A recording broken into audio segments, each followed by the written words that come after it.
Hi hello welcome back to our channel అమ్మ చేతిలో మనవరి వంట. ఈరోజు నా రాజు చెప్తున్న పూజా విధానం.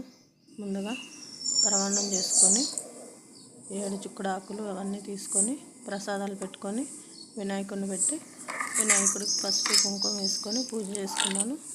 అక్షంతలు కూడా వేసుకొని వెనక రథం చేసి చిక్కుడు ఆకులతో పెట్టాను.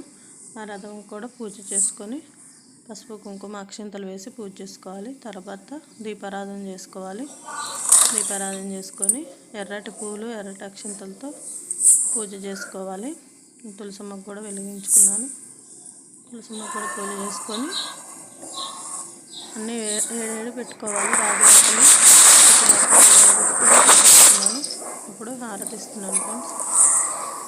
హారతి ఇచ్చేసి తులసమ్మకు కూడా హారతి ఇచ్చి ఒకసారి కలుపుకొని మొత్తం